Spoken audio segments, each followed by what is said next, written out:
जनसुराज का ध्येय लेकर राजनीति में उतरने वाले प्रशांत किशोर पर ही अब 2 राज्यों की वोटर लिस्ट में नाम दर्ज होने का आरोप लगा है, जिस पर अब चुनाव आयोग ने जनसुराज पार्टी के संस्थापक पीके को नोटिस जारी कर दिया है। बीजेपी ने दावा किया कि प्रशांत किशोर का नाम बिहार और बंगाल दोनों की वोटर लिस्ट में है। इसे चुनाव आयोग के कानून का उल्लंघन माना जाना चाहिए और 3 दिनों के अंदर जवाब तलब किया है।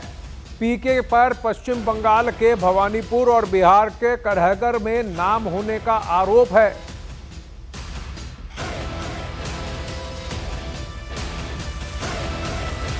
बीजेपी के आरोप के बाद चुनाव आयोग ने जवाब तलब किया है प्रशांत किशोर से। प्रशांत किशोर की अपनी अलग दलील है, लेकिन निर्वाचन आयोग का कहना है कि सबसे पहले आप बताएं कि यह आप ही हैं, क्या आपकी 2 वोटर आईडीज हैं, आप जवाब दें कि ऐसा क्यों है और आपने इसे पहले जग जाहिर क्यों नहीं किया। बीजेपी ने वही पलटवार किया है कि देखिए इनका दोहरा मापदंड बात जनसुराज की करते हैं और खुद नियमों का उल्लंघन कर रहे हैं।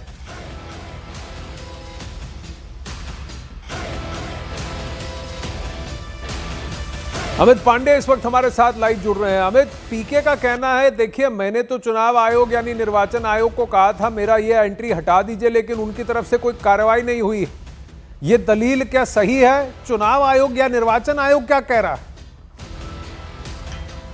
है? देखिए 3 दिन के भीतर पीके को जवाब देने को कहा गया है और यह निर्भर करेगा कि चुनाव आयोग पर भी स्थानीय अधिकारी पर करहगर कि क्या जो उन्होंने जिस दलील के तहत उनको नोटिस जारी किया है उससे वह संतुष्ट होते हैं या नहीं। स्थानीय अधिकारी की ओर से यह नोटिस जारी किया गया और उनका यही कहना है इस नोटिस में कि मीडिया रिपोर्ट्स के मुताबिक इन 2 जगहों पर आपका जो वोटर आईडी कार्ड है इस पर हमें जो एक्सप्लेनेशन है वो चाहिए और बाकायदा जो पहचान पत्र है उसका आईडी संख्या, इन सारी चीज़ का जिक्र किया है और बाकायदा प्रशांत किशोर को एड्रेस किया गया है। तो निर्वाचन अधिकारी की ओर से यह नियम होता है कि जो भी पत्र किसी भी वोटर को जारी किया गया होता है उसको उसका जवाब देना होगा। अब सबकी नज़रें इस बात पर रहेंगी कि पीके या प्रशांत किशोर जिस नाम से लोग कहते हैं वो क्या जवाब देते हैं और उनके जवाब को किस तरीके से आयोग लेता है, निर्वाचन अधिकारी लेते हैं।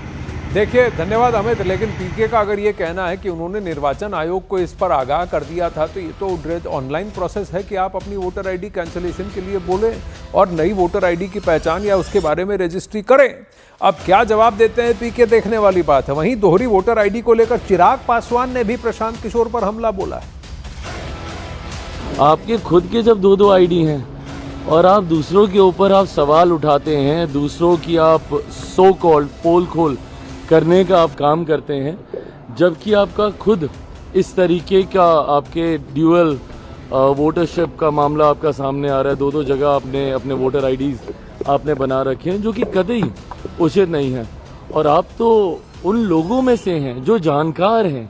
ऐसा भी नहीं है कि अनजाने में अगर किसी से कोई गलती हो गई, नहीं किसी को जानकारी, नहीं किसी को पता, बट आप तो दूसरों को समझाने वालों में से हैं। तो इस तरीके से 2 जगह वोटर आईडी बनाना मुझे नहीं लगता ये कहीं से उचित है।